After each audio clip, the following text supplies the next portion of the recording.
Hey everybody, how you doing today? We are going to do some ranked draft for Throne. Haven't done a whole lot of drafts so far, just a couple, but I've been pretty happy with how they've gone so far. So let's start one up and see how it goes. I am having a lot of fun with the format. It's been pretty cool. Um, there's a lot of really fun synergy, even if you don't get some insane bombs. So, we didn't open a stupid insane bomb. Knights are good. Um, there's definitely an interesting green white adventure deck that I have drafted and is pretty fun. This card's a key part to it. There's also something to be said for just taking removal, but I've seen these come pretty late. I had 4 in one deck last week, which just seemed a little insane.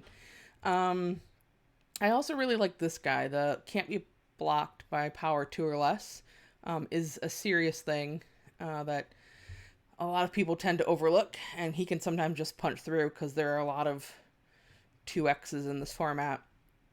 Um, I think probably the correct pick here is the Pathlighter, um, going down that adventure path. There is I have a very soft spot in my heart for knights in general, and I kind of like drafting the knight deck. So the greedy part of me wants to take this card and just go wide, but I'm trying to be a good drafter, so I will take. Uh, for me, it's between Resoul and the Pathlighter. Um, I think I'm going to take the Pathlighter just because of the different synergies we can get with it, and kind of keep an eye open for what's actually open as we continue in the draft. See, look, a knight. Um, in terms of the adventure path, there's a curious pair. It's fine. I'm never really happy to have that card in my deck. Um, transformations is okay. Uh, being able to knock their biggest creature down to a 3/3 or lose abilities is key. You get to draw a card. If we end up in green white adventures, it's not a bad card to have in the deck. Um, again, there's another Reeve Soul. I think I'd rather take just the straight removal card and see where things go. Okay, so I really like Trap in the Tower. It does a lot. It sticks with the Pathlighter. I'm not seeing a whole lot in the adventure category. There's another knight. I don't mind a Scalding Cauldron in my deck, especially if we end up in white. I've mentioned it before when I've drafted. I really like Flutterfox. It does a lot for me, and this is a great addition when you have Flutterfox in your deck. But for now, I'm just going to stick with the removal and see where we go. See, there's the fox. So we have some interesting choices here. If we want to stick with the adventure path, Carver is a fine card. The carriage has also been pretty impressive for me. Creating 2/1/1s and becoming a 4/4, and not needing mana requirements is pretty safe. There's a fox, which I've mentioned I like a lot. Outflank is a decent removal spell, and again, I tend to see them pretty late, so I don't pick it as highly, at least on Arena, as I might in person draft. And the 3/4 flyer is just decent.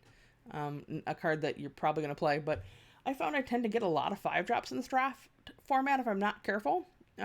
So, and the unicorns also to be said, again with the adventure. I don't love this card. I don't mind running it as a one of, but I'm not super excited to be playing it. And again, it's a 5-drop. Most of the time, I'd probably want the 3/4 unless we're super heavy into the whole adventure thing, which we're totally not at this point. I mean, a 2/2 flyer for 3 is fine. Like it does enough on its own. Because Flutterfox is common, and I'll probably see more, I'm leaning towards the carriage, but again, it's another 5-drop. So I need to weigh if a 4/4 that I need 2 1/1s to turn on is better than a 3/4 flyer and better than the removal. Outflank is better if you have the carriage because it makes more things to kill more larger creatures. So I don't think it's a straight easy pick. I found that the board states in this can get gummed up pretty easily. People playing like 2/3s, which leads me towards the Griffin just slightly. So I'm going to go with that and see where we go. So there's the Cauldron. If I see a fox again, that's great. All that glitters is fine. The more evasion creatures you have, the better it gets. So I definitely don't mind it. It's an unimpressive card. The Paladin is a decent blue card if you're heavy blue. The problem is we're not, but it's something to keep an eye out because if blue is open, this would be a good card to take. Black, red, green, like I'm not super impressed with the other colors. So at this point, I think I'm going to take the Cauldron because it's colorless. I will run it. I will run a single one probably in almost all of my decks. So I don't mind grabbing it now when I'm not sure what I'm doing.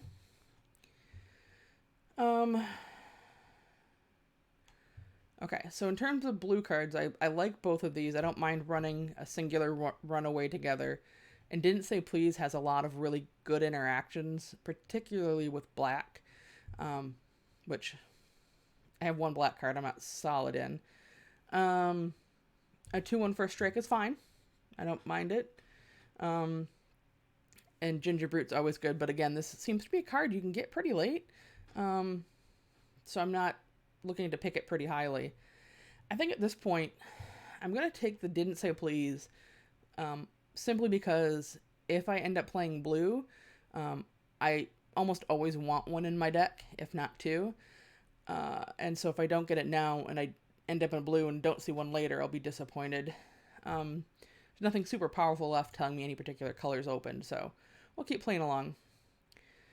Okay, so there's the Clover, which is really fun when you have adventure. We have one that wants adventures, but we haven't been seeing adventures. So, like, normally my assumption would be there's somebody drafting the adventure deck to our right. But the fact that this came now is it shouldn't be here if somebody's actually doing that.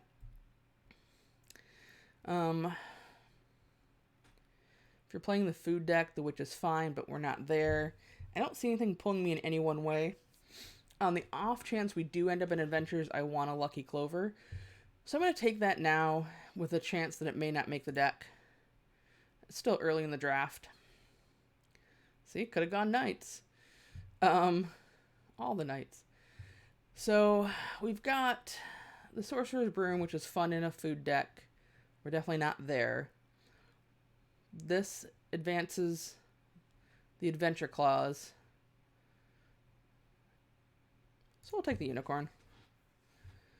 None of these are super impressive. I'll keep my options open. And I'll just take a runaway together. I don't know what colors I'm in yet. We're not really doing the whole draw multiple cards thing. On the off chance we end up in a green adventure, I'd rather almost have this for an option to play. Whew, these pickings have seemed kind of slim. Because I don't know what color I'm in, I'll take a card I can play in any deck. See, super laid out flank. That's an easy one. Card I'm not super happy to play, but if I need filler. And I don't mind the Eye Collector if I'm playing black. Okay, so the Gooses is a lot of fun, but we're not in green at all. We have the Glass Casket, which is a decent removal spell. Another Clover, but not enough reasons to play it. Interesting thing is none of the foxes came back, so that's depressing. So we're more than likely white, but we also have a couple of decent red removal spells here. So again, we have options. We're not stuck in any one thing yet. It's still early, which leads me to the goose, because we're not stuck in any one thing, and if we want to play adventures, this is where you want to be. But we are playing white. So this is... I think the best cards here are the goose, and probably the dragonfire. The exile actually matters for a few different things. But I didn't feel like red was super open. And unless we're playing green, I'm hesitant to splash that card. But it probably is. The question is, how many things get rid of, are taken care of by the dragonfire versus the glass casket? And there probably isn't as many as we'd think. So I think I've just talked myself in a circle and gone with the glass casket. The goose is probably what I should take, but I'm going to stick with the one color I know I'm in. All right, so we got a couple blue options. Another 5-drop. Like I said, always too many 5-drops. The scavengers can be really good, especially since we know we're going to have artifacts and enchantments on the field. If I'd taken the goose, out muscle would probably be the right choice here. But I think I'm just going to give myself some options in the 5-drop spot. There's also something to be said for this, because we have the Pathlighter. The counter spell for the Clover doesn't matter as much. And I'm less enthused with the counter as I am the 2-drop flyer. So I'm just going to take this guy, though.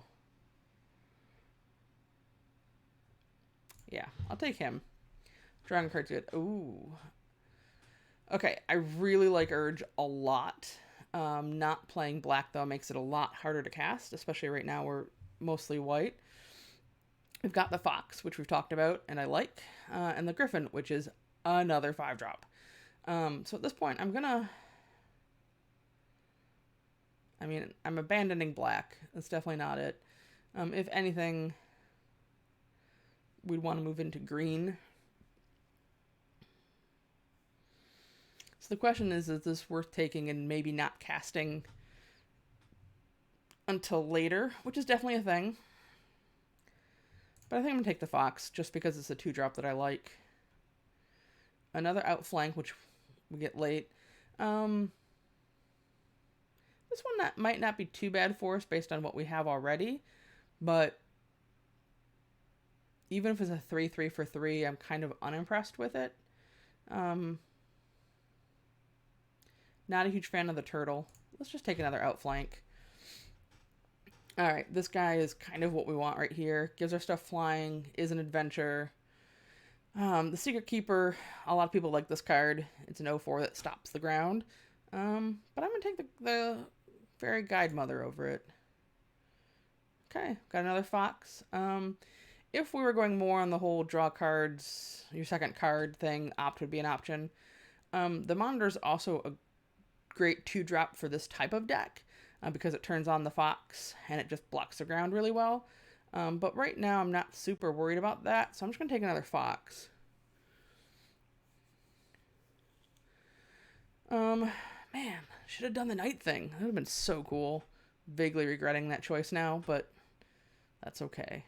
So I think the real discussion here is between the Ritual and the Merfolk. We have several 2-drops, especially with the Flutter Fox. It does block on the ground really well as we're punching in the air. The thing that this deck is going to have problems with are the big green decks. Green-red, things that put big dudes on the ground. While this doesn't stop all the big dudes, it definitely presents better options for blocking. But we're pretty early, and we don't have any 4-drops right now, and getting some extra counters on our 2-drops is kind of important. So I'm going to take that. Okay, so we have another trap in the tower. Right now, we are not... We could still move into a different color. Like both of these, again, see, all of the 5-drops in this format. Both of these are really good picks and are later than I would consider them that they should be going. But because I'm not set in anything other than probably white, and Trap Tower deals with anything really that these guys can, probably in some ways more efficiently, I'm just going to go there.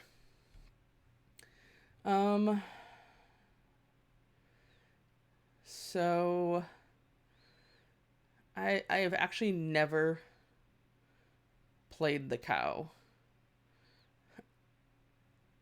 Maybe I really undervalue it. Just not super impressed. We have the option again with the Merfolk being a 3/2. Or the Opt. I like drawing cards a lot, so we'll go there. I'll see. Outmuscle is pretty darn late. While I like the turtle, I think it's interesting. I'm probably not going to play it in the deck. So I'm going to do is I'm actually take Outmuscle in case we end up flipping into green for whatever reason. Again, if we knew we were heavy white, this would be an easier choice. But the dummy turns on the fox, and it's a fine blocker. All right, you know what? I'll just take the cow. We may not play it, but there it is. And this is a guy that does trigger the Pathlighter. I guess we could go all in on the Clover Mill plan, but I'm not that deep right now. Okay, see, should have been green. So what do we have right now? In green, we've got really just the Outmuscle because we didn't take the goose. I don't actually care about any of the white cards in this pack. That's an easy meh. This guy is super powerful. Really, really good. Right now, this one card is better than any of the blue cards we have by a significant margin. And the fact that we have Outmuscle, plus this guy, I think makes green a better choice than blue. So at this point, I'm going to take it, keep my eyes open. You know, we did pass a goose, which may have put the person in green, but I think it's worth trying. I'm not super upset to be missing out on Unexplained Visions, Prince. This guy's good again in the night deck. Darn it. Go with the fun stuff next time. Don't try to be a good drafter. That's the lesson we learned here, folks. Okay, so we have another Pathlighter. It's really only a card to look at. So Tiny is decent if we think we're blue. This is actually not bad if we think we're white. There's a decent chance that'll come back, though. And again, having a 2/2 flyer for 3 is just not a bad thing. I don't even remember what this card all does. I don't think it's anything we are interested in. As fun as it is, we're not. No. I really like Drown on the Lock. Again, I really wish, based on the uncommons we'd seen, that we were blue-black. That would have been an amazing deck. Alas, that's not where we ended up in. Alright, so in terms of green, we have Once and Future, which is the best when you play, obviously, the Adamant. It's not bad, though. If we knew we were playing blue, I'd take the Moonlight Scavengers. I still kind of want to play green, so I'm going to take this for now and see. It's interesting that we haven't seen a decent white card, really, this pack 3. I mean, it's still early. It's pick 4, but, I mean, we cut white pretty hard. So we've got the Golden Egg if we want to do some fun splashy things. Realistically, there's nothing in blue we want to splash. We could splash this guy. But I'd rather actually just move more into green. Again, there's another So Tiny, which we know is decent, especially in terms of having the Didn't Say Please. And again, see, I haven't seen more of those. But with the 2 Pathlighters, I think that's what we want to do. I'm not sure we're going to play the Clover, though. We don't have enough stuff to trigger it. Oh, man, all these great knights. That's okay. Sad sigh. That gives us a 6-drop. But this is another decent 6-drop. I also have been actually kind of impressed with the Gargoyle. Paying 4 to make it fly is kind of excessive, but you know, like I said, there are sometimes that the ground gets gummy, and this gives us options. But for now, a 5/5 is decent, so we'll just take that one. So the real choice here is between Righteousness and Grange. I actually haven't ever played with this card. A lot of times because I think I don't want to block as much as I probably should. So let's try it. Let's see. Oh, there's another one. Oh, look, a fox. Even better. So we have a Carver, which, all right, let's give up the ghost. We're not playing blue. Let's look at our curve, because it looks pretty low. I really kind of want to play... I mean, I love to take the fox. But how many for the Clover? I don't think we have enough to justify it. So we've got 1. Yeah, not nearly enough. 2, 3. So we're definitely not playing the Clover. Let's get that out of there. Which means the Carver to me is less important. It's still good for the Pathlighter, but paying 4 for a 4/3, while not terrible, isn't super impressive. I think I just like to improve my options to fly over with more foxes.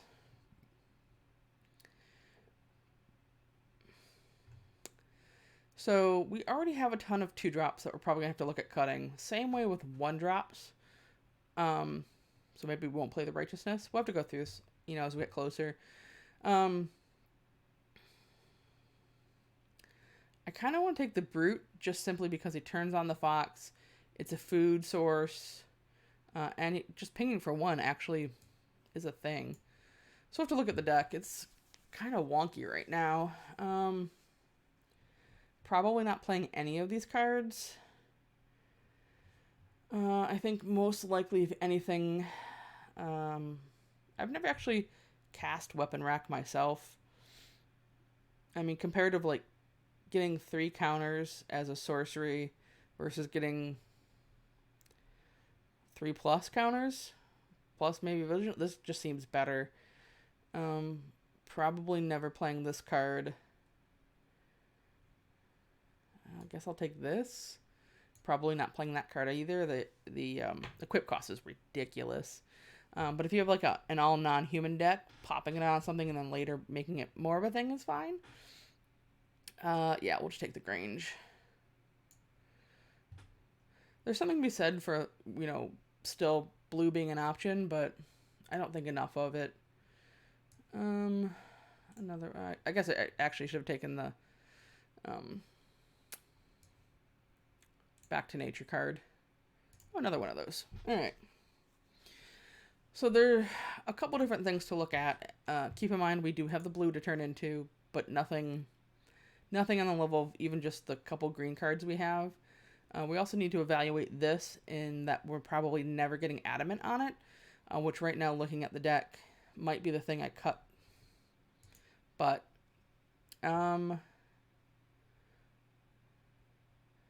Fairy Godmother, we got a couple outflanks. Our creature count seems pretty decent. It's not bad. I think of everything, that's the card I'm least impressed with. This deck isn't huge in terms of bombs. Oh, we do have the cow that I'm not super happy with either. Blech. Okay, this deck is a little short on playables of what I'd like to see. So let's kind of take a look and think of how we're going to win with this pile. So the Jousting Dummy isn't going to do much except for later be able to punch through bigger guys and or block bigger guys. I probably should have taken an egg at some point so we could go a little lighter on the green and a little heavier on the white. We've got the Fortifying provisions, which isn't terrible. Again, it turns on the fox, makes all of our guys' butts bigger. When it comes to combat math, it can matter. I really wish we had... I probably should have taken one of the Grangers for combat trick, because we don't see any of like the 3-drop +2/+2 on tap a person, which I'd really like, or even the green +3/+3, or if you get a food +5/+5. So that's a little annoying. I don't think it's worth playing the halberd. We already have our own flyers. I don't know that we need this. So the question is, do we play the drawbridge to give our creatures haste and be able to punch in a little bit faster? Because this deck isn't slow, that's for sure. It's got a bunch of 2-drops that are decent. We need one more card. Again, the Clover definitely isn't worth it. We already have one Jousting Dummy, and it's basically just a dumb 2/1. It's not great. There's something to be said for the removal spell to punch through in the air.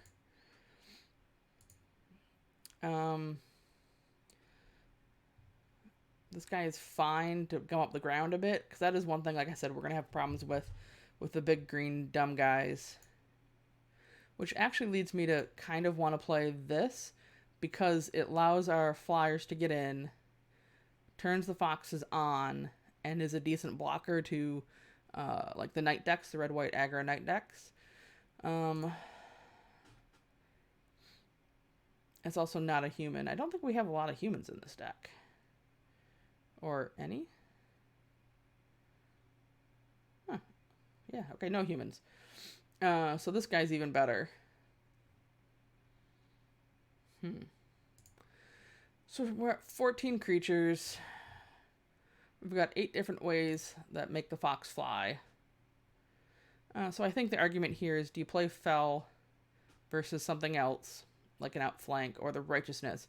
Because again, I'm not sure how often we're going to be blocking, but having the drawbridge gives us kind of a justification to play the drawbridge, and gives us some answers to the big, like the 5-drop that can't be blocked by creatures 2 or power 2 or less. Like that card wrecks this deck, but we have Righteousness to answer it, and then possibly Outflank if we can go wide enough. So I'm not super happy with this deck. It's fine. We're gonna have a struggle against anybody that drafted some serious bombs, but it'll be worth trying to see how it works out. So we've got 1, 2, 3 greens. So here's the other argument.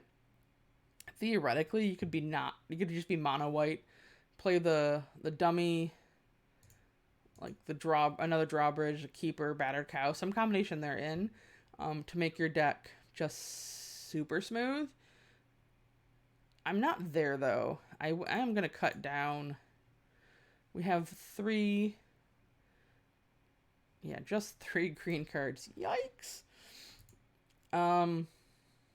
So 5 green is plenty. They're all single. All of them later game are fine. This guy obviously wants sooner rather than later. But we're not hurting. And I'd rather have more planes based on this, and especially with the Grange. We got 2, 3, 5, 8, 10, 11, 12, 14, 15. Alright, so maybe...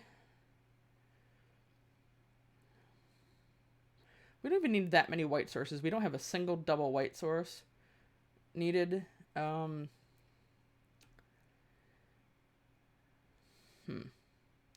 Alright, I like kind of doing this just to see, like, here's the extra force that I may not need, but I'm interested to see, because that should have been a plains.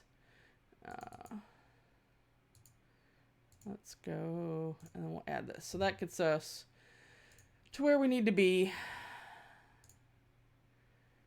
Alright, let's see how it works. Like I said, I'm not super happy with the deck, but I've seen it drafted worse.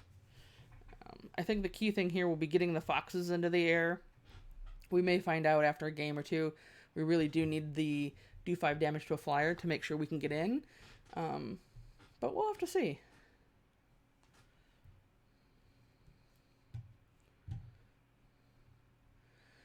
Okay, this is perfect. We have a fox. We can trap something in the tower and then fly over pretty darn quickly. So that's a good thing.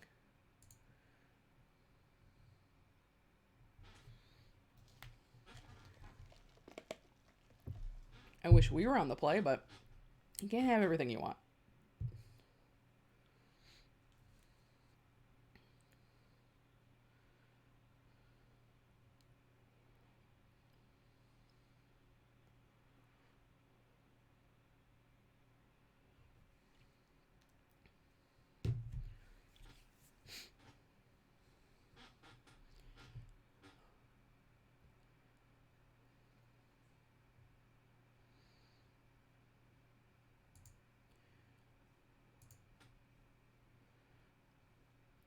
The other thing to keep in mind with this deck, we don't really have a mana sink. I mean, we have the 2-drop flash reach guy, which is fine, but there's nothing else. Like the spinning wheel would have been nice, just to be able to kind of tap some stuff down and keep punching in. Because again, that's my only concern with this deck, is that we have evasion, we have ways to get in, but I can see us being stopped pretty easily by like the Griffin, the 3/4 Griffin. We're just gonna butt heads with, so we're just gonna keep that. But we have Trap in the Tower to get rid of whatever we need to. Okay.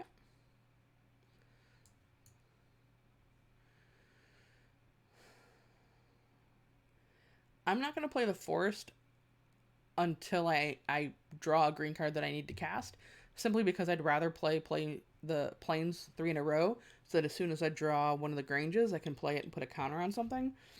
So something to kind of keep in mind as you tap mana, because normally my first instinct is to play both colors out so I have more options, but I don't really need green until I have a green card, and we know there's not many in the deck, and I'd rather be able to play the Grange without it being tapped and putting a counter on something.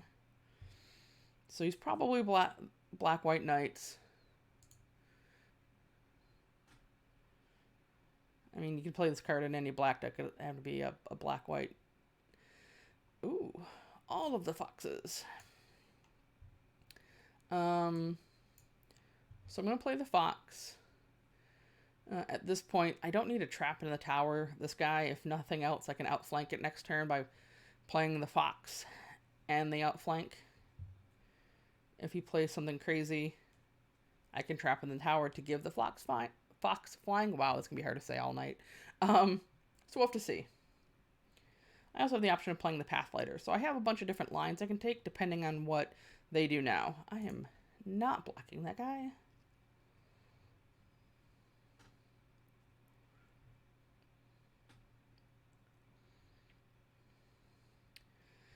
Alright, so we have a couple options.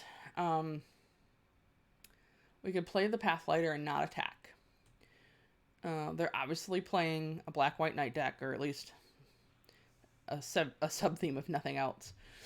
So I can play the fox and then outflank if he decides to block, because he can't pump right now. I don't think it's worth trapping in the tower.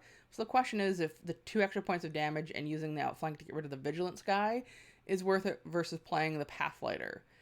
Because we don't have any adventure cards, I'm going to go that path. I'm not a huge fan of using a removal on this guy. I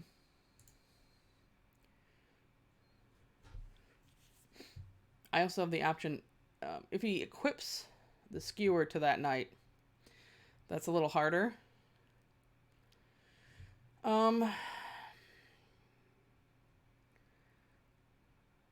I don't want to give him a food token. And he is tapped out, so I think I'm just going to outflank this guy, because otherwise he's just going to continue to do a point of damage, which isn't super scary, but is frustrating. However, I will, especially because we drew another one, trap in the tower this guy. The Vigilance is a pain in the butt, and my guy's flying is super important in this. So again, we have some options next turn depending on what they play. They likely have a Baked in the Pie, which, come to think of, I didn't see a single one in this draft. It's the rarest of commons. So that's something to be aware of. But again, because we don't have any like super scary cards, Baked in the Pie is actually less scary for us. Like, go ahead and have your food token. Ooh, okay. I want to keep Trapped in the Tower. It's our removal spell. As much as I want to keep the Pathlighter, we already have 4 in the air each turn. And we can't cast that guy anyways. Hey, look what we got. Alright, so first things first. And we'll play the Pathlighter. It's a kick in the balls if they have another one of those guys, which honestly, if you play one, I'd rather have a couple different discard effects. But even if we lose this Trap in the Tower, we're at 6 in the air, and they have none. So I like this clock a lot. Especially considering we do have Trap in the Tower for whatever they play. So if, for example, they had that 3/4 Griffin, that's fine. Go ahead and play it. Fox on Fox violence. I do not approve. Okay, so they left 3 mana open. They may have not been able to cast something, but to keep in mind, they could have that +2/+2 and untap, which would be really bad if we try to outflank this guy. So while I think Trap in the Tower probably isn't the best removal spell to use on this, I'd rather be safe than sorry. Oh wait, I'm an idiot. It has flying. So we don't have a choice. I always forget that. We can't use on the Griffin. Wow. I'm so used to just being a great pacifism. It's not. Play errors for days. So the thing here is if they block, we still just outflank, I think, to get it out of their hand if they have any kind of pump spell. The only pump spell I can think of that we have to be worried about is a +2/+2 one. If they had 4 mana open, I would be concerned about the exile an artifact or enchantment card, but they don't have that. So again, worst case scenario, we're going to get 2 for 2'd here if they have the +2/+2. Oh, okay. Well, your guy still dies. That's fine. So we've got them on a 2-turn clock, unless they play something crazy. This guy only has flying on my turn when it attacks. This is just a 3/3 vigilant. Sorry, my cat's going crazy over there. Okay. That's fine.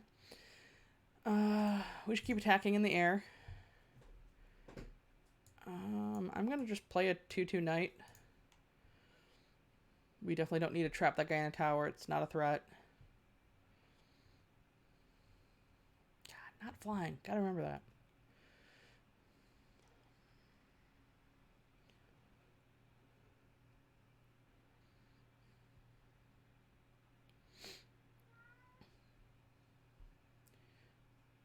We Seamus. What's up, buddy? Why are you going crazy? No blocks. Okay, they concede. My only thought was if they passed, we could trap in the tower their blocker on the off chance they have outflank and we still can win. But we didn't need to make that decision. So, cool. Foxes get there. All the things. Alright, let's keep going. See how we do. You know, thinking about it and having Trapped in the Towers that can't deal with flyers makes me more likely to play the 2-drop removal spell for flyers. So something to think about for after this next game if we want to make a change, because that's definitely a thing. Yeah, I think this is fine. We have a 1, 2, 3 drop option. A nice curve if we draw lands. We have a 5-drop. Yeah, this is pretty solid.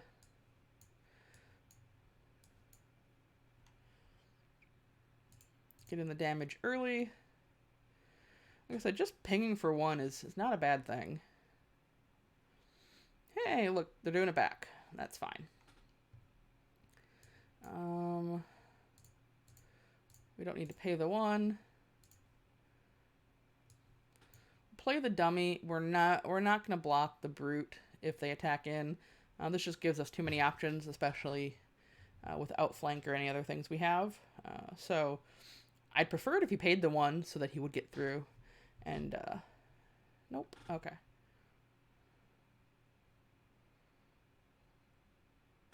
Ah, see? I wasn't blocking anyway. Okay, so we have a couple different options. This guy can get annoying really quick. I'm tempted to try... my Jousting Dummy is a worse version of this card, so I'm willing to trade even though it's a 2-drop to a 1-drop. Same way with the Ginger Brute. Either one of these I'm happy trading. Or not. Because they did that, I'm more likely to play the Unicorn, simply because I don't mind trading the 2/2 Knight token versus my Pathlighter. And the Pathlighter is going to be perfectly fine to play next turn into the 5-drop Unicorn. And if they don't use the removal spell on the Knight, this guy's just a Vigilance guy that they have to block or deal with.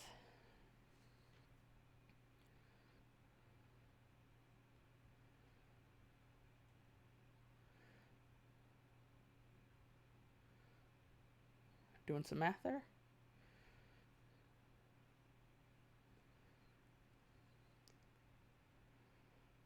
Okay. I will gladly block this guy. If they... Either it's dying, or they're using a trick or paying to pump it, which means they're not advancing their board state. And then I'm completely okay with that. There's no advantage to playing anything yet. Attack with everything.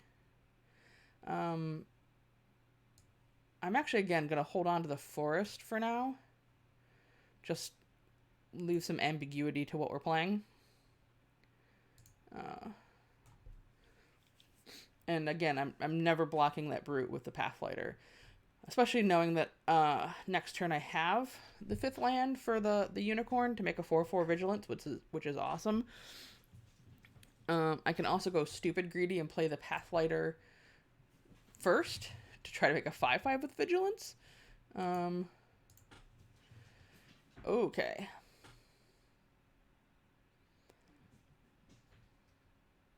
So here's an interesting choice. We're obviously going to play the forest. So we have 2 main lines of play. We can play the Unicorn, making a 3/3 Vigilance.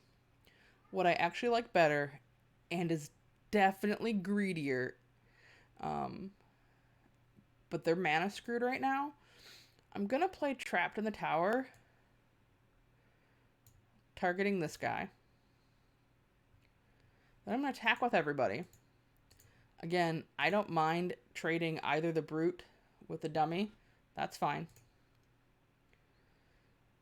And then I'm going to play another Pathlighter, because this gives us a pretty solid board state that they need a couple different things to deal with.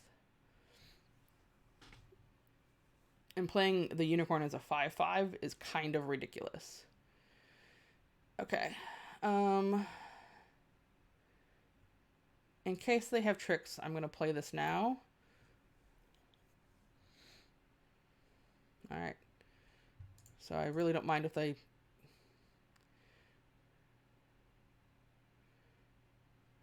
could have a fling, or... I'm not sure what they could have that they shouldn't have done in response to the Unicorn. See, I think you should have done that probably in response to casting the Unicorn, because it makes it 1 smaller. Should have done both those things. I mean, they could have a Searing Blaze. Okay. Oh, I should pay the 1.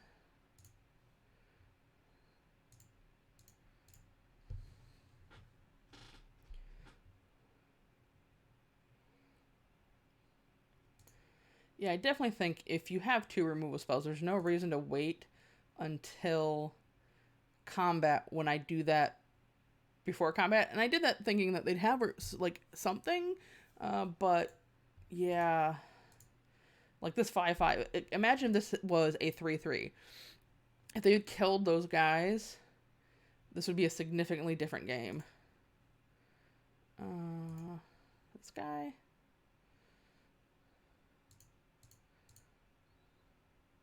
I mean, and they may be missing a color. They could have... There are some tricks they could have. Because I still have 4 cards in hand. And we have cards in hand only because I'm just holding on to land. Okay. So they have to sacrifice a land, and they're still losing their guy, and they still have to deal with the brute. So I'm okay. I think I probably should have played a forest. It's fine to hold on to 1, but once you get more than that, it's getting wonky, even though... good thing we didn't have a wall out. Alright, cool. Yeah, no, that was definitely a... Not playing those when I played the Unicorn was what sealed that deal. Like, that game would have been significantly worse for me if I did not have a 5/5 Vigilant guy. So, green-white dudes get there again. I guess that's the important part. I kind of wonder if they were missing a color. If that was the problem. I mean, still, the misplay was an issue. But, you know, they were having mana problems, so they weren't able to cast a whole lot.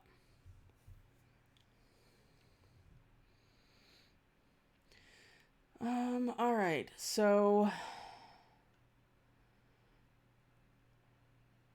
I'm going to keep this hand. The question is, the real choice is between playing the Grange now, and letting it come into play tapped and getting it out of the way.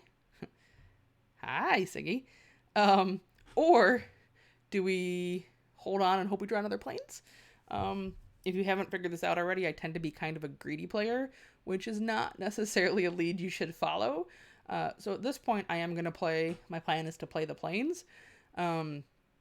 If we miss on 3, we have options already. And I really like it coming into play untapped and getting a counter on things. Again, greed. So let's see. Oh, you know, we didn't think about putting in the removal for flyers. Well, thank you. There were no Plains there. Okay. So we're on to... We got a dummy. Again, I'm going to wait on the Grange because right now... Yeah, it's not worth it. What'd they get? Oh, the Griffin. We haven't cast it yet this entire match. I really want to at some point.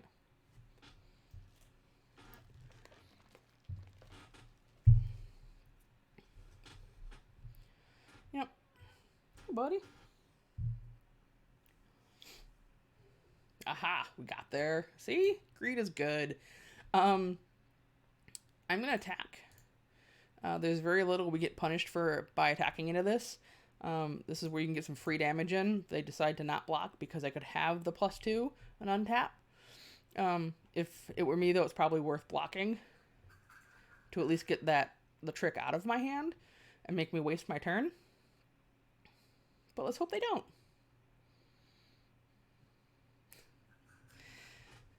I have drafted on many an empty brains. It's not necessarily a good thing. Alright. That's fine. No, we're lost to us. We'll play the Pathlighter. And then... Yep. Look to see what we want to do next turn, because we have a couple different options.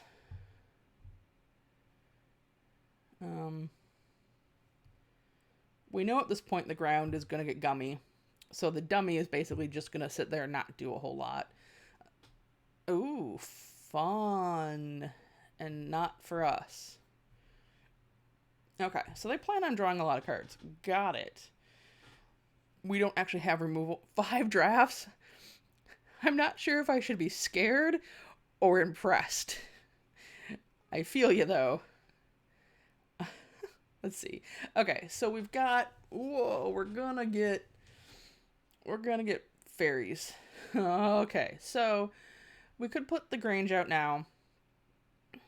I think... Oh, boy. This is kind of tough. So we have Let's think through this. We have a couple options. I don't think it's worth tower yet on this guy. We could put 2 counters on this to make it a ground guy and less susceptible to fairies. Also punches through this guy when he plays it. Right now, this beats all the fairies. Alright. Let's make the dummy a threat. Because we need to be able to get through a bunch of fairies. This is going to be put on something, but only having one on the front end helps us. I wish we had some kind of enchantment removal. Because this card can get out of hand really fast, especially if they do have a bunch of ways to draw cards. That'll be frustrating.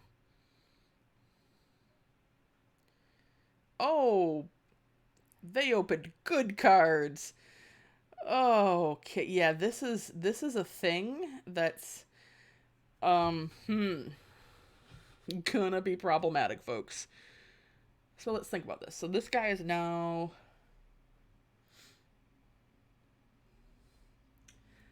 theoretically they're having mana problems.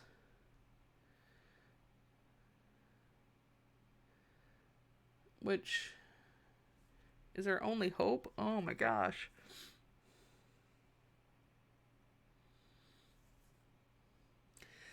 So we gotta punch those guys in the face. I also think at this point we need to diversify our threats a bit. Next turn, we'll be able to play the Tree Folk. We really just need to race in there. So we'll have 5 mana available. So what I'm going to do is I'm going to play the Grange, put a counter on this guy. I'm also going to trap it in the tower, the guy on the ground, because we need to get damage in there sooner rather than later. So we're going to attack everybody at the twinsies over here. They're going to block one of, I'm assuming the 4. That's what they should block. But at least we're taking them down to 3 and getting rid of their creature. They're down to 2 cards. There'll be another fairy next turn. This is not going to be an easy one.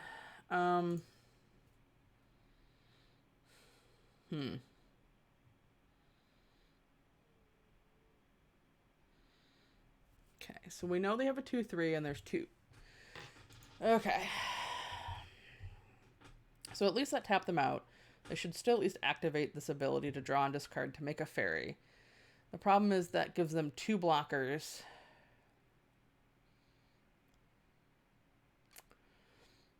They can put the Tide on the Griffin.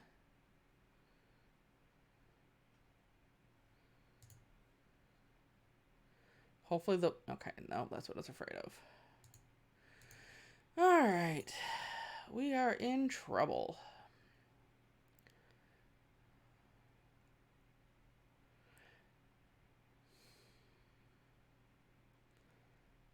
Huh. Okay. They know we have the Tree Folk. This will become a 7/6, which is something. I think what we do to begin with is we attack in. Because if they block the dummy with the Griffin, we can, and we're only attacking with the dummy. If we attack the dummy in, they either have to, they're getting rid of a blocker. We can't attack in with a Pathlighter, and there's no reason to cast this yet. Best case scenario, they block the dummy with the fairy, and that's it. And then we can play the Tree Folk. If they offer us the Griffin, I think we have to take it out. Because otherwise it's going to be hard getting rid of that thing.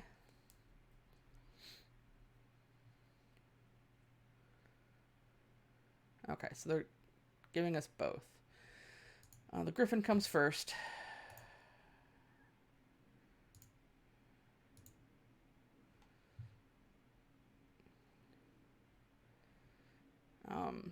It's vaguely annoying because the Pathlighter is just going to sit there for a second. But that guy's butt was way too big for us. So what can we draw here that'll help?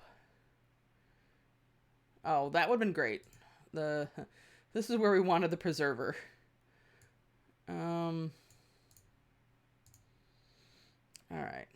So they're going to activate again.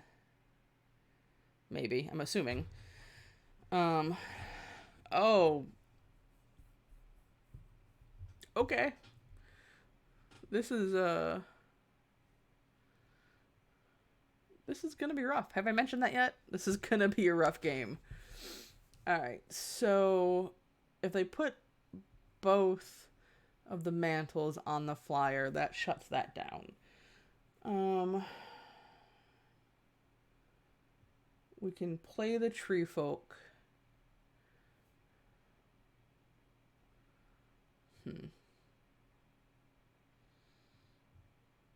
Oh. Okay.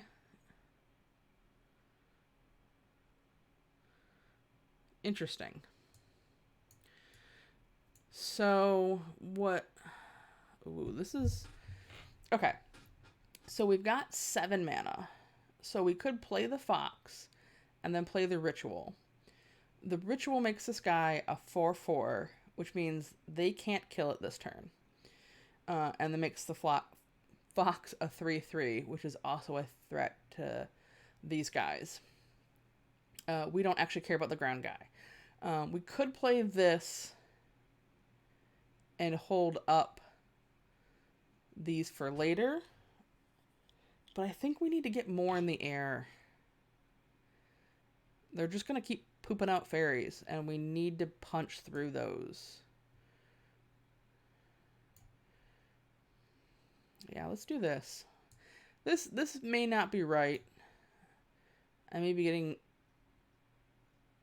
Did it pay adamant? Oh, I guess I had to.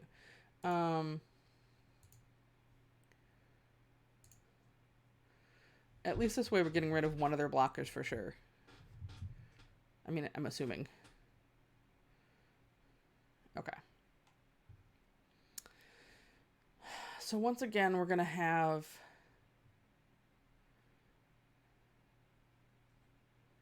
another fairy to contend with.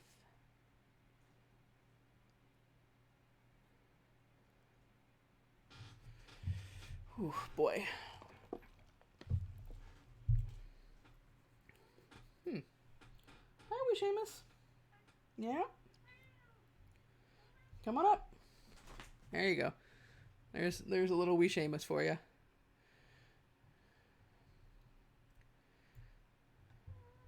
Hi, buddy. What's up? Go lay down. Or come say hi, whichever you like. Oh, you can come say hi? Okay. Come on. Oh, boy. Hopefully he doesn't randomly click something for us. Oh, goody. I get kitty butt in my face. Thank you. He just wants a closer view on the screen, that's all. What does that equip cost on this? 3? Alright, no, we totally... Well, that's interesting. I don't actually care about 5 damage. I mean, I do, but it's not worth it.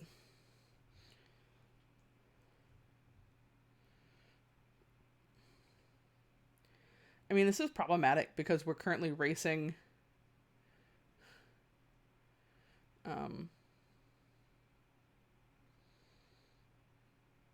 I have 1 card left.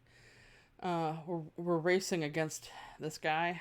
Alright, so worst case scenario, they have like draw and discard and hidden opt, and they can make another fairy. I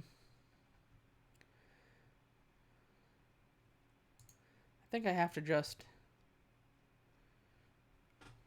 fly over and try to get in.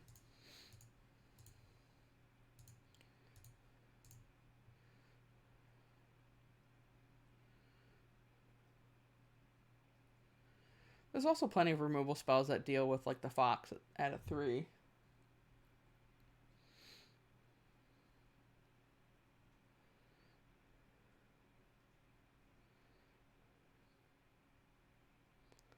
Alright, I'll take it. So here we have another question of, do we play the Pathlighter because flying matters more to us right now?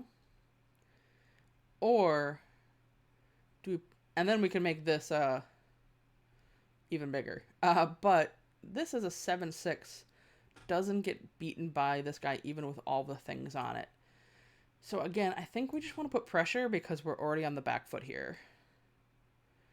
They could say didn't say please, which would be frustrating. Okay, they didn't. But I think we gotta push. They have a ridiculous Planeswalker with a great combo thing happening, and we're just playing dumb dudes. So we are at a disadvantage here.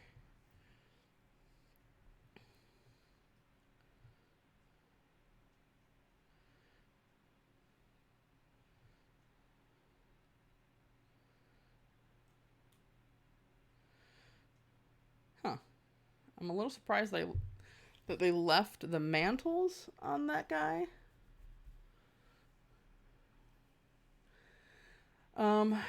They have 3 flyers now. So they can kill, triple block the fox. Oh, I see what you're doing. Again, I don't care about 6 damage. You can totally attack me.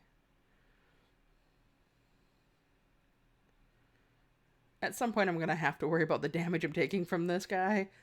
But for now, getting rid of the signs is a significantly more important thing. Yeah. This unfortunately is taking away like half of our life total.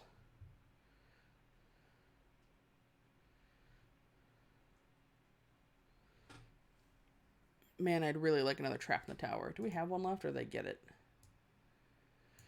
Nope. Alright, we have one left.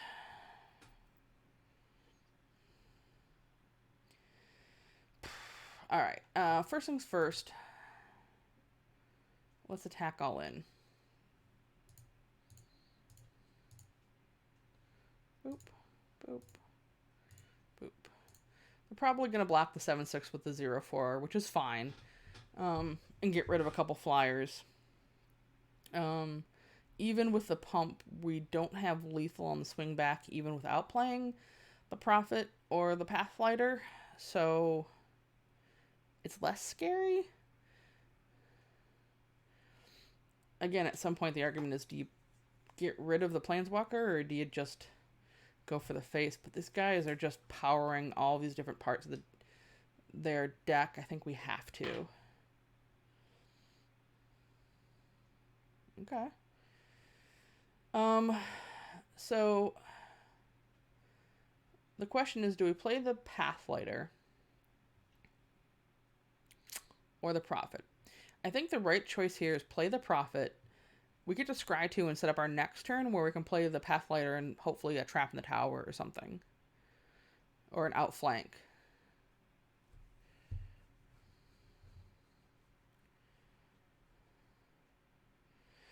Okay, so we have a Righteousness and a Unicorn. What do either of these things do for us? Theoretically,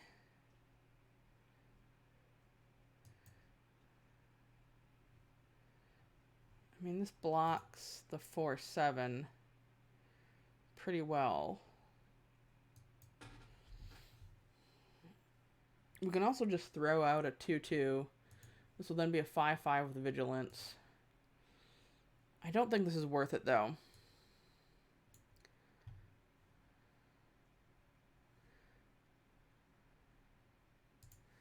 I think we do that.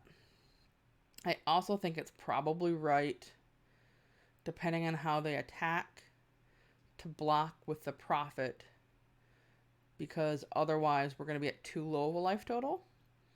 And we're susceptible to removal if they have removal for the Pathlighter if we leave it back. This is definitely a little scary no matter which way we do it.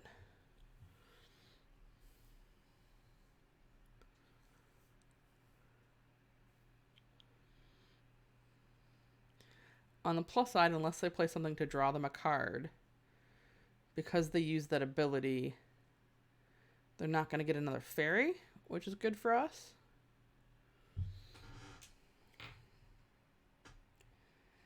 Yeah, I think we definitely have to block with this. The worst case is they have like a barge in, although this guy wouldn't get... Oh, he already has trample. That's right. I forgot how good these guys are.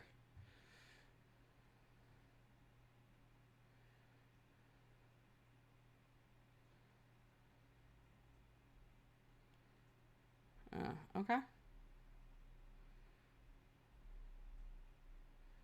I'm completely fine with that guy, actually. Oh, and there's a barge in. All right. So we're not dead yet, folks. Just basically almost dead.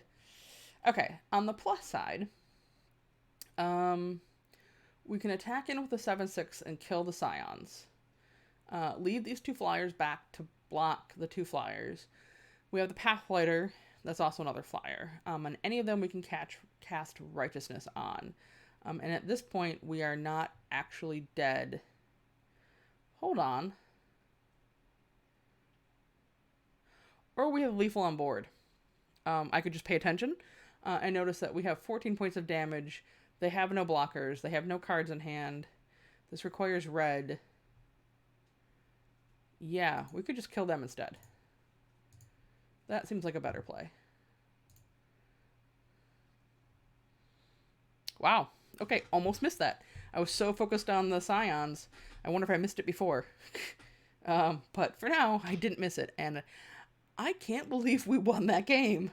That was not an easy one. And I did not think the Foxes would beat the Scions. Wow. Okay. So that worked out for us. I think they probably just weren't paying attention to their life total. Figured they needed to punch in. I'll take it. I almost missed it. I was just, like I said, so focused on the Scions. Alright. I don't like the fact that we don't have a 2-drop creature in this hand. However, we have a 3-drop creature and 2 removal spells, and we're going first. So I can't justify throwing it back.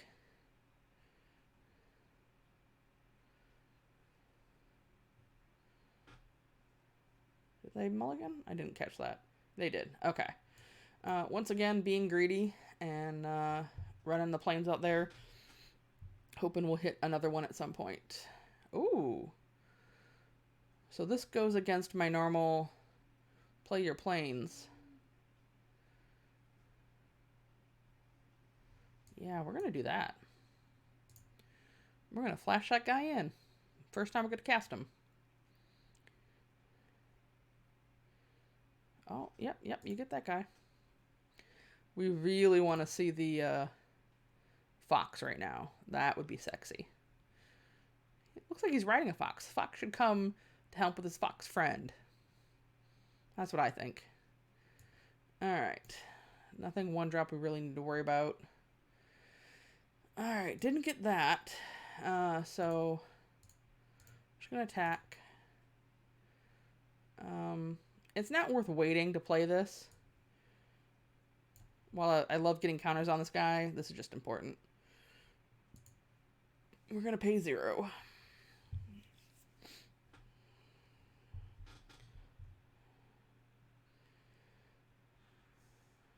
Oh, thank you. I do not mind that you got rid of 2 planes for me. We already have more than enough lands. That's awesome.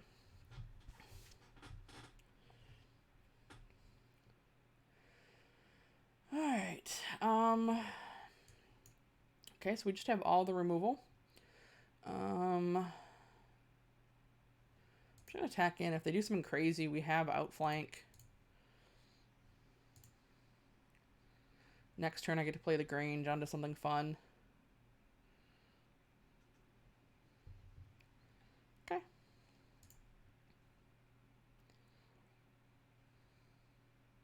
Ah, see? This is where it's worth. No killing my fox friend. Thank you very much.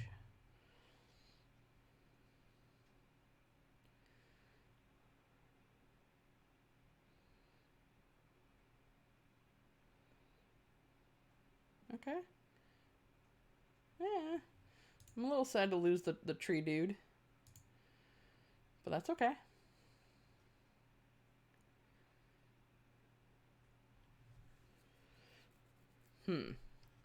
Alright, so...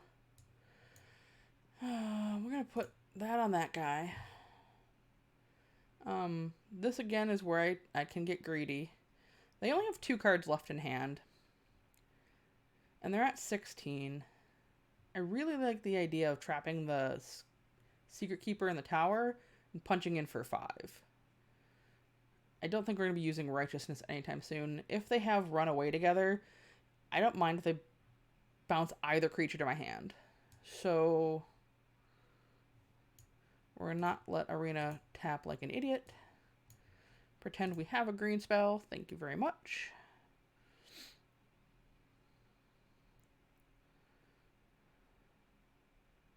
Theoretically, we probably should have played the Trap in the Tower before playing the Grange, but that's okay.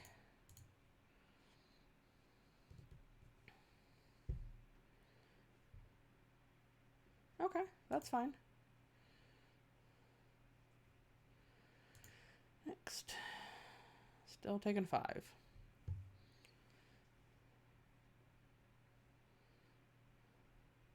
So are they just on the mill plan here? Oh, nope. Okay, they're playing a thing. Alright, so we're gonna play the fox.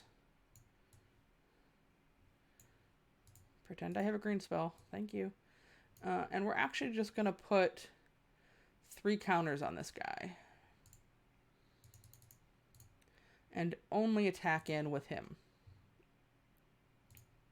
Nope, only attack with that guy. Because now they're in an awkward position whether they want to block or not. Ideally, we'll draw another creature. We know what they have in their hand, so I feel pretty confident. At best case scenario, they're going to draw 2 cards, but only have 2 mana open available to do something with. And we're getting some big foxes going.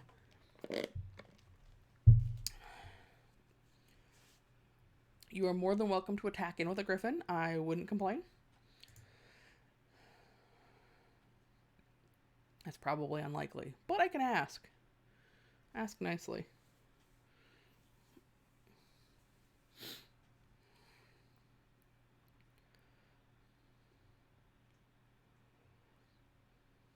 Alright. So, they have 2 mana open and they didn't play their 1 or 2 drop, which is vaguely worrisome. So what I'm going to do is play this guy.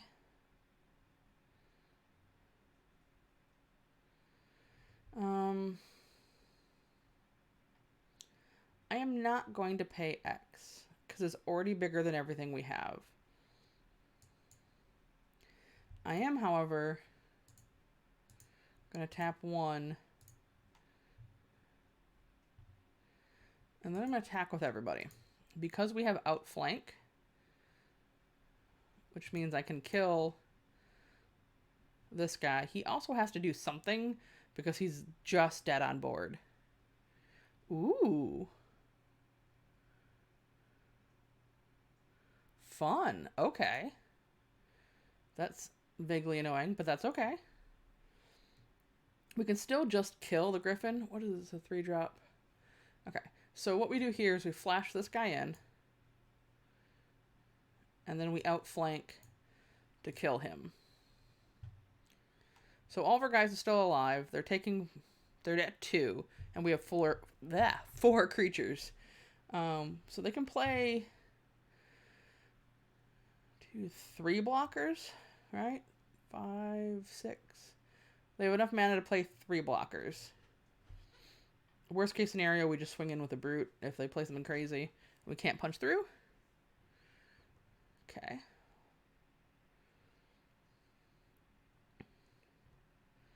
I do love the username, Bitter Worm Coil. Nice choice. And awesome. All right, got there. That one went well for us. Okay. Whee, sparkly things. All right, let's keep going. So far, so good. We've hit some kind of crazy decks. We've hit a range of things. Not another deck like ours, which I'm not sure if that's a good thing or a bad thing for us. But this is working, so we'll keep running it. See where it ends up. I didn't think about that. See, again, that 2-drop 5 removal for a flyer, even this last time would have been super helpful because we could have removed the Griffin before we attacked. I really need to think about that between this next game and if it's an option for us. Okay. We go first. The mana on this is vaguely awkward. And for everything I've said about being greedy and not playing the Grange first, here I think I will. Because I absolutely want to play the Fox. I am going to keep it. The majority of our cards are 3 or less for most of the casting part. And going first with the Fox on 2 with the Trap in the Tower to follow is pretty important. So I'm not going to be that greedy, and I'll just play the Grange first. I'm actually kind of surprised we haven't seen more than one Grange in a game at a time. I should have kept my mouth shut. We only do have 2 of them, but I would have thought at some point before this, we would have seen both. That's okay.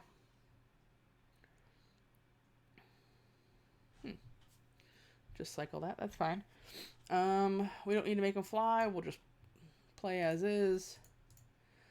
And then next turn we have a couple different options depending on what they play. The Pathlighter is probably the choice we'll go with. Oh. Well, we'll attack first. So if they have Didn't Say Please.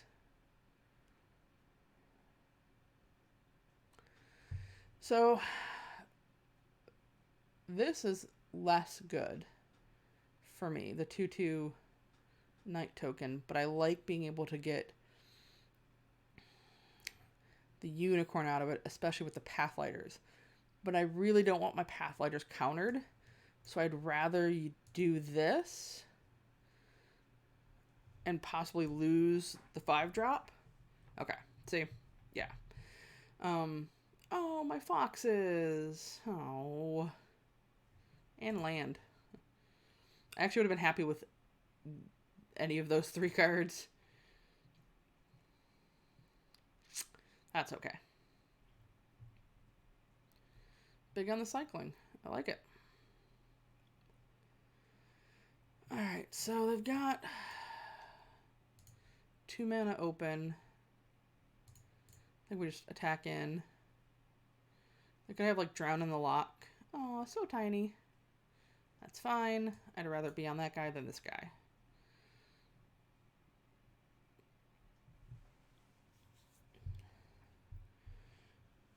See, this is where I worry about the Urge card. Okay, that's fine. Hopefully we're not attacking on the ground anyway.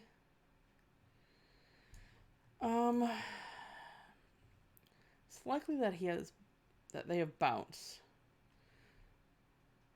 which makes this less good. And I kind of just want to play another Pathlighter on the option that next turn, if I draw land, I could trap in the tower and play a Tree Folk. Let's attack in the air first. Let's play the double Pathlighter. We already committed. If I was going to do the Tree Folk, I should have done it before I attacked. So we'll commit to that line.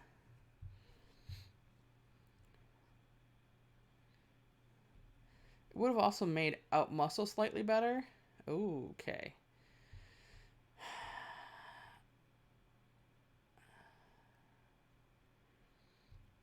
So 2, 4, 6, 7. He's likely... They're likely going to be able to cast this card soon. Which makes Trap in the Tower slightly more important. I think this is a given. I hate getting rid of this card, though. That's a tough one. I'm not sure if that's right. I think there's an argument for the Tree Folk, because you could put counters on the Pathlighter next turn, and then if/when you draw your 6th land, you have options. But right now...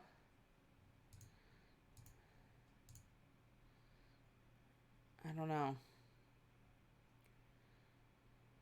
Yeah, there's Drown. I'm going to hold on to this land on the off chance that they have more discard spells. Great, more Trap in the Towers.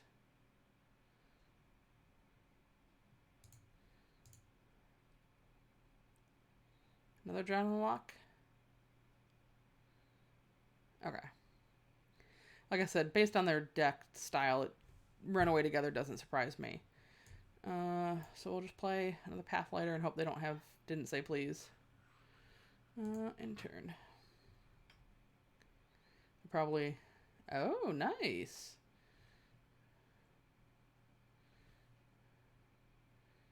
Oh boy.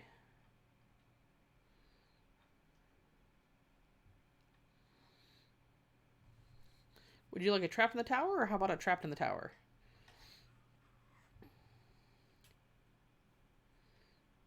So next turn they can cast that Night guy.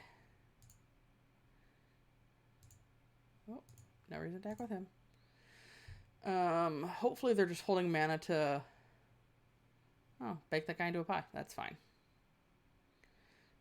We don't actually mind. We'll play this guy. None of these cards... See, this is the only... I think we're going to have problems with this deck because their cards are always going to be more valuable than ours, especially since they have so much card draw, bounce spells, removal, and blue-black. We're just going to be on the back foot here. Alright, so they purposefully didn't play this guy, but they know we have Trap in the Tower. They probably also have Baked into a Pie. But they know we have it, so I might as well use it. I would have obviously much rather played it on that 7-drop. My hope here is that they don't. Well, that was kind of a waste, but that's okay. Because we can punch in for 6. The Ginger Brute can maybe do some damage, but we're already on an uphill battle because of the food.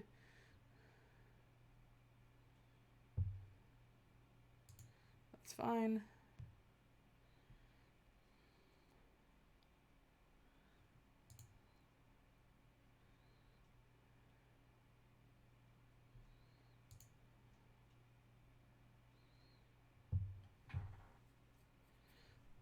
At this point, I think my hope is that they deck themselves by drawing so many cards that they don't have any left. Of course, that's 14 cards left to go. So it's going to be problematic to live that long. However, they can just keep helping us by drawing cards. Yep. So many cards. Oh, another way to draw cards. Come on. Mill plan. With a non-mill deck.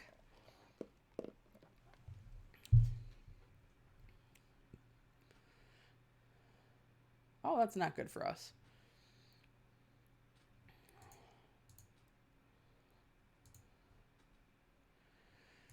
Alright. Get in there, buddy.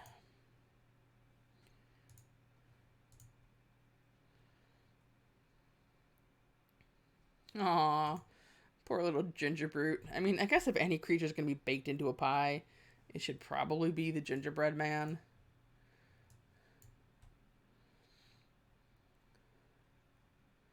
Okay, nope. Bye-bye.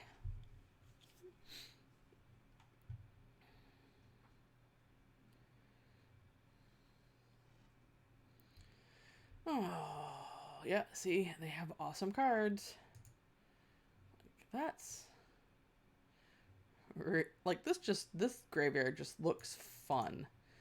There's no reason not just to play it as a 1/1 flyer. I mean, theoretically, I could hold on to it to pump something, or... I mean, both my Pathfighters are dead.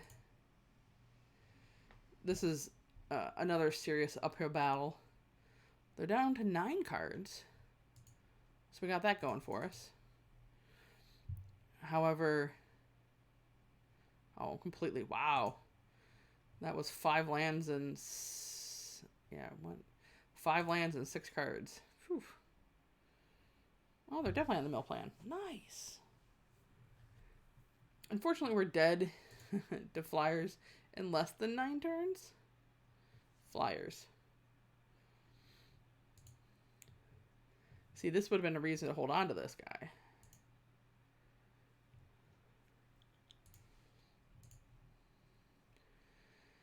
Alright, so how does this work? Each player draws X cards. Each opponent puts a number of cards equal to the number of cards. Okay, sure.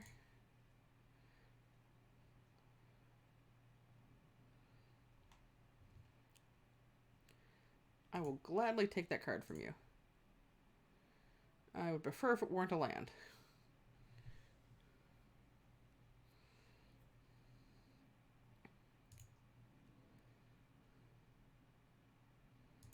Yep, taken 4.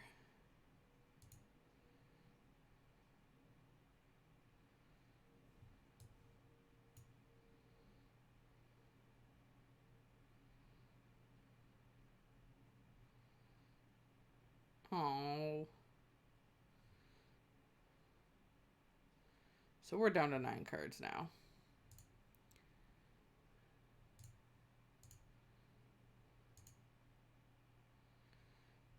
We play the land just to keep our hand empty.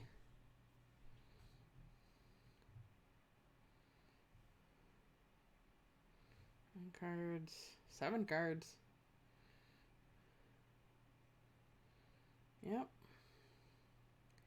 Yeah, we won't kill them in the time it takes to damage them. So at this point, I think we stop attacking with the Guide Mother. Because we're not getting there on that. And at least we can block.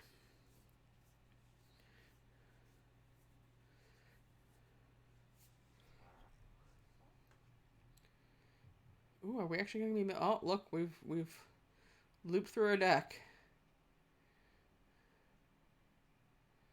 Yeah, so we're just dead. If they activate the... All they need to do is activate that card before they pass their turn. And we'll be dead. I theoretically could have played Outflank on him just to survive. But we were so dead anyway. But that would have been the correct line of play. Just to stay alive. But I'm not too upset by that misplay. We were in serious trouble anyway. So, that's okay. That was a fun deck, though, to play against. Like, they had some seriously great cards in that pool. Like I said, I really like Drown on the Lock, especially in blue-black decks. With Didn't Say Please, it does a lot of work. Gives you a lot of options to counter stuff or just kill stuff, which is super important. That flexibility is amazing.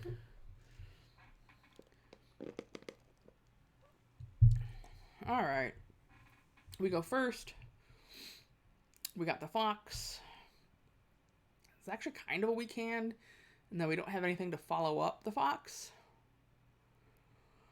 But I can't justify throwing it back. And once again, I'm going to get greedy and not play the Grange yet.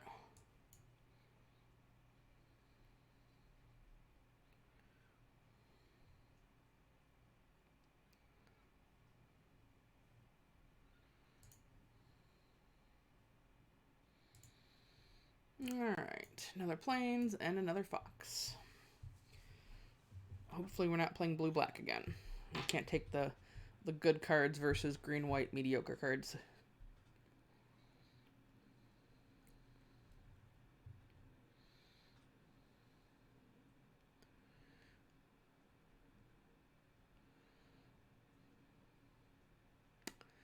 All right.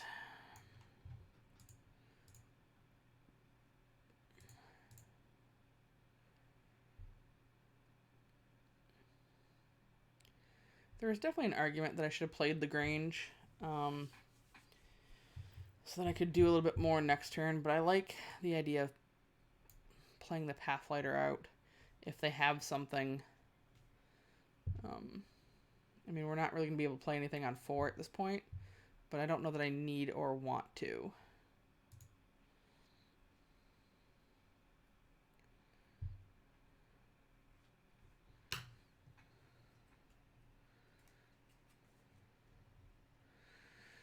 Okay, it's worth playing the Grange. If they didn't say please make Ginger Brood, I'm not that upset. I'm also not that upset if this resolves and we get to play Silver Flame Ritual next turn. Put counters on things. Okay. That's fine.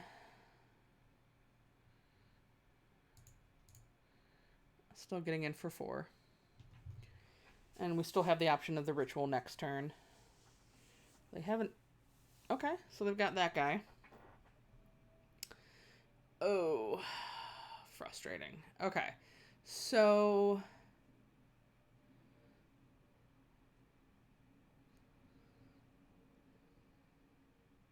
if we play this now on anything, we trade.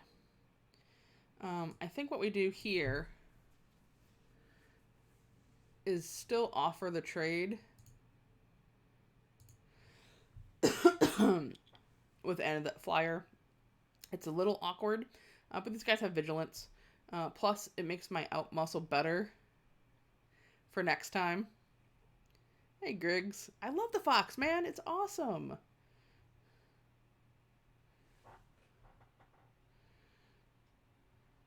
The opponent doesn't have any cards. Oh, how many cards they have in their hands? You can't see that either. They have 6 cards. Nothing important, I hope.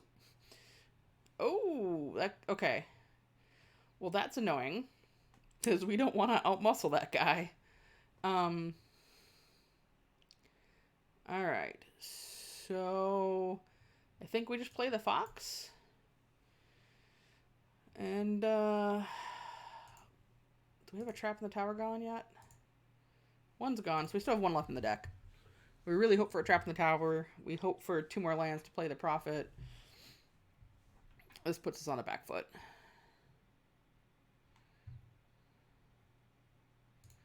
Oh, that was dumb. That was a misplay. I probably should have blocked with the fox that doesn't have a counter and then played Righteousness. That would have been the smart person move. But they also have 5 mana available, which makes me slightly nervous. Oh, that guy. Okay. So here we can assert dominance with this, and then this. Boop.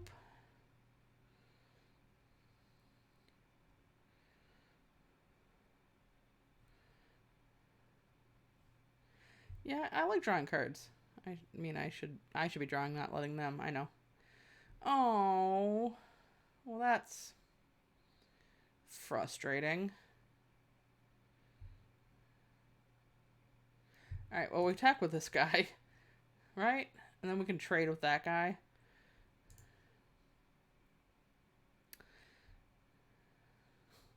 All right, so with +7, he's still a 5 big butt. So if he attacks in with a snapper, we do the thing we should have done last time and then block with the Righteousness up.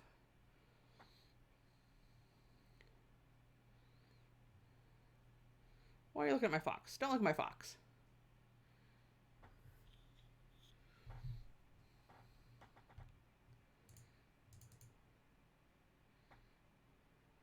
Oh. Well, that's a pain in the butt. All right, so I think we do this.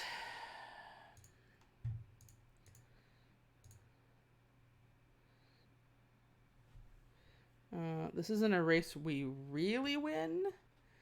Okay. So we got this.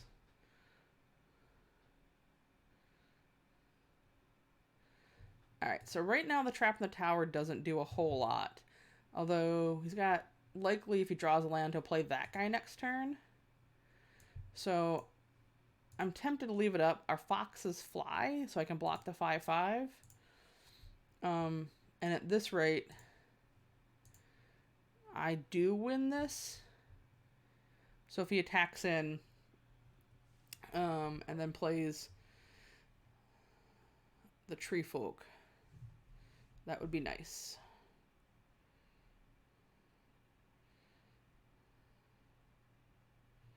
Okay, he's not going to be nice. I'm tempted to block just because the fox isn't doing much more. But we do have outflanks in our deck, which makes it slightly more valuable. And we're not dead yet. I can't think of a combination of pump spells that kills us. So I'm not going to block just yet. I mean, it's a huge hit to the face. Do not get me wrong.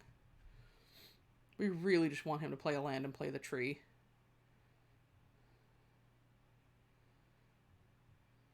Nope. Alright, that's frustrating. That's fine. So we're very clearly attacking in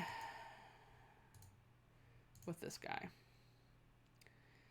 The question is, do we attack? If we don't trap in the tower, the 2/3. If he has removal spell, we're just dead. As much as I'd like to save trap in the tower for the big scary dude, I also want to make sure I live. And he's got 3 cards. He'll have 4 cards in hand, plus the tree dude.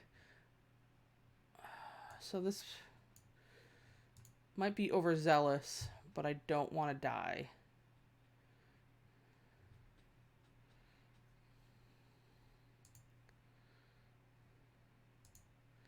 I prefer not dying when playing Magic.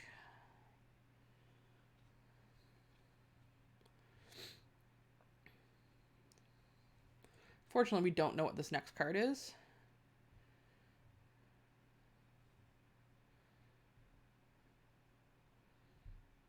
Okay. Let's see where they put things. Okay, that's a better sign for us. I'd been more worried if they were 2 tops.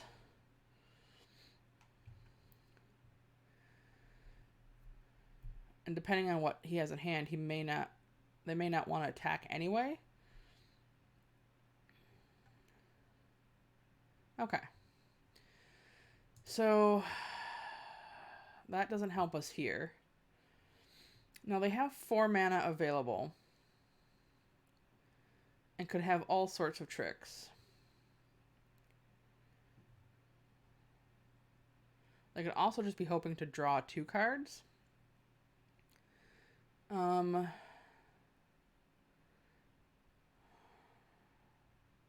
This is really tough. I think... So what's the likelihood that one of those cards is a pump? Probably pretty good. But I still think we make the offer of the trade, because we're not winning this game otherwise. With that being said,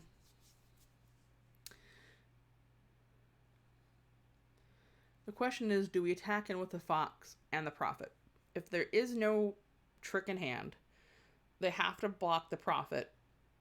We get in for 2. If there's some kind of trick, we could be blown out of the water. At this point, we're not winning this game in the way that we have it. So I'm going to do this and see what trick they have and hope they don't have anything. My hope is that maybe they're stuck on green, stuck on 6, have a counter spell. Okay.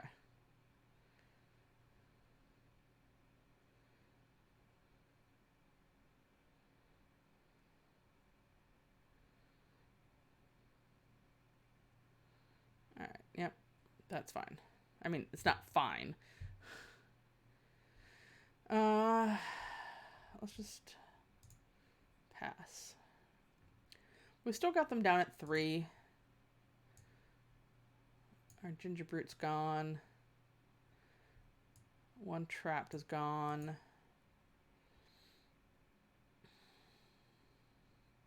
See, again, this is a case of where I was supposed to think about getting... I am not going to just play next. We need to put in the 5-drop, or the 2-drop that does damage to flyers. Because this game would be completely different if I'd had that card. I don't know that we'd take it out over Glass Casket, but I think we need to look at what we're playing. And granted, it's just a 1-of, but still, the power level of that card would make a difference in these matchups.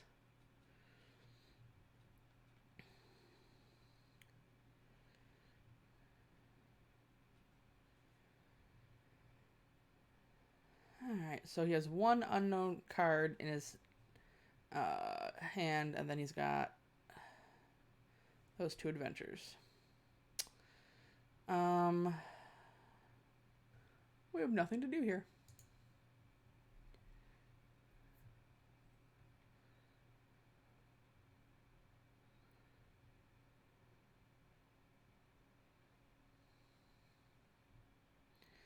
So we're definitely...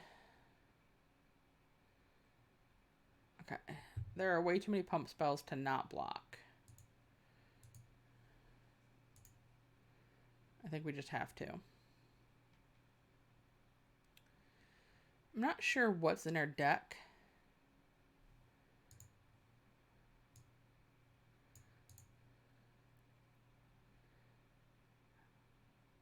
Can't think of anything in our deck that gets us out of this. Alright, well, we'll play the Pathlighter. Hope he doesn't have a didn't say please.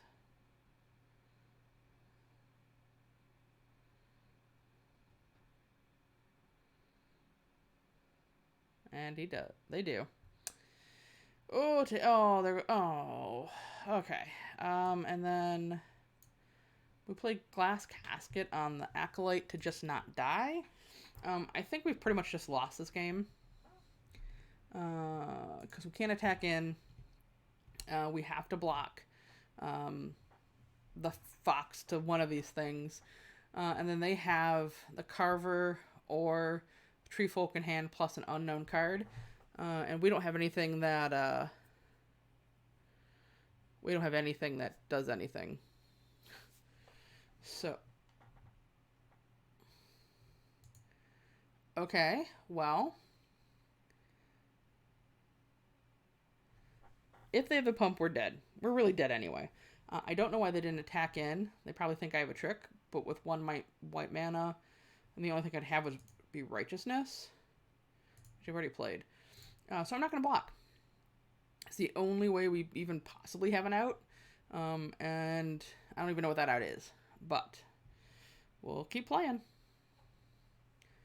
If they have attacked with both creatures, we're just dead there. Alright, so we'll put counter on our fox. Not that it does any good. And then we won't attack. They'll end up drawing some cards, I'm sure.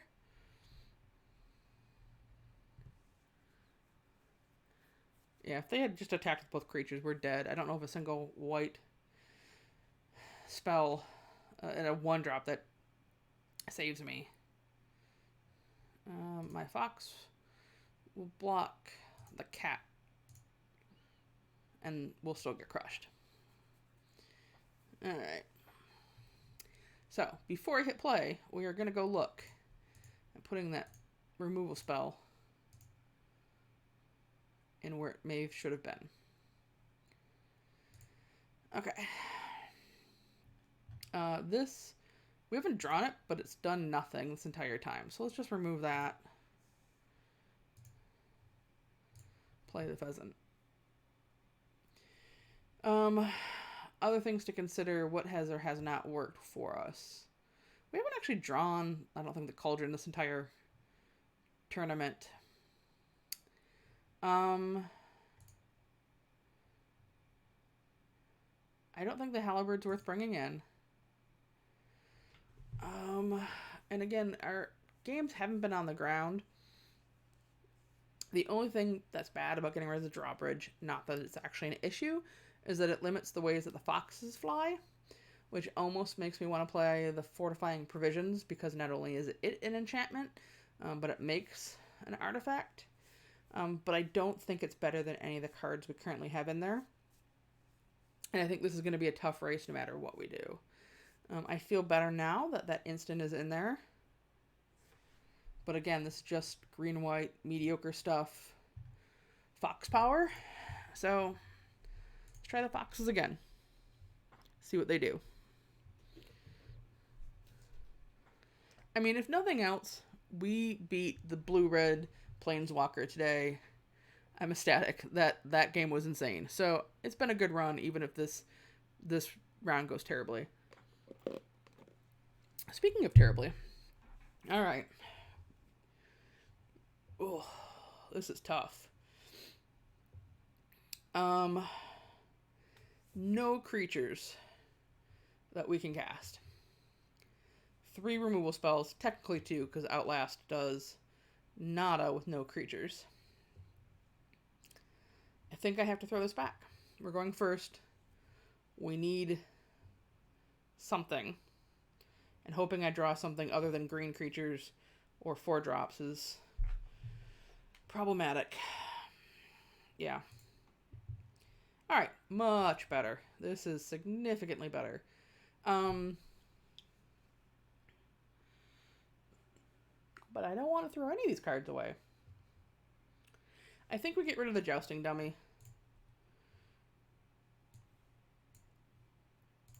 That's a tough one, though. Alright.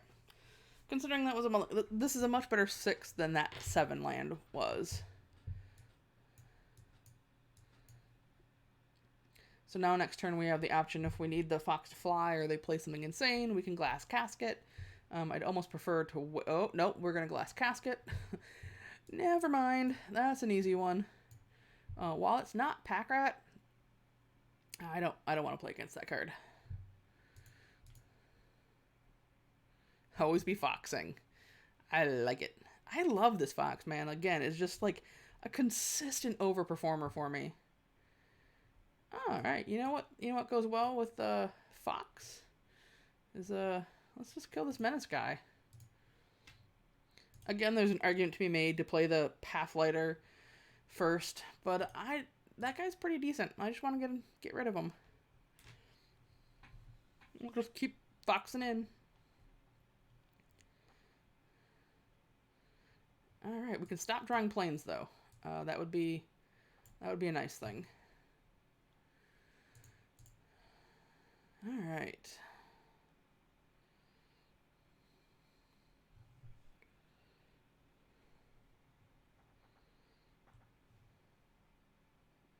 Oh, well, at least you didn't get the fox. That's fine. Okay.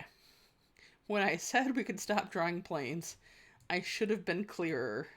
I would like to stop drawing lands, please. Unless it's a single forest. Later, after we draw some green cards. On the plus side, unless they have more removal, we have a 4-turn clock. Never mind.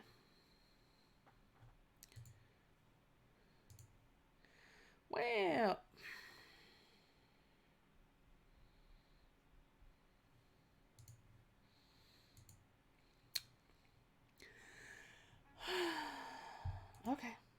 Okay.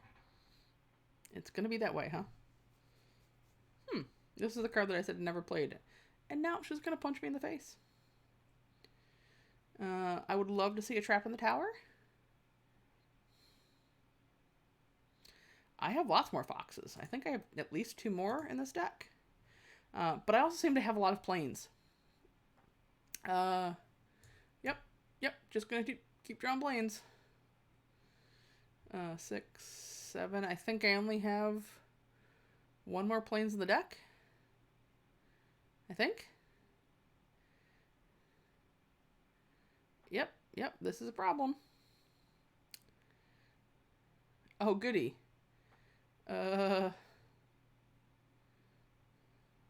Well, I guess it's a flyer. He's going to give this guy Menace, which he already has. I guess we can put a counter on the Fairy Godmother. And it's a 6 turn clock, which we got to block anyway. Yeah, I think we're losing this one, folks. Oh, okay. So yeah, this was an unfortunate one to go out on. This had 9 lands and I think 4 non-lands. That was awkward. All right. You can't bake a fox? Why can't you bake a fox? I mean, they're just meat, like most animals, right? I wish you could bake a fox. All right. Well, we started off undefeated and then just hit a giant brick wall of great cards and planes. Actually, just all of the planes. So that's a little depressing. But as we saw, the deck was mostly just green, white, mediocre dudes and foxes, which we love. But overall, we didn't have any super powerful cards. Were we playing any... I hate the fact that I can't go look at my deck. Like, I wish I could still look at this deck. Because I don't think we had a rare in the deck. Oh, yes, we did. We had the 2-drop green card. And I probably should have taken the goose before. But it was fun. We played 7 games. Came out ahead slightly in terms of wins, losses. Not where I wanted to be. Like I said, we went 4-0 and then just hit that brick wall. But it was fun. We'll try this again same time next week. Probably doing another ranked draft. Keep us going up the ladder and see where we end at the end of the season. So thanks for joining. It was fun. And hopefully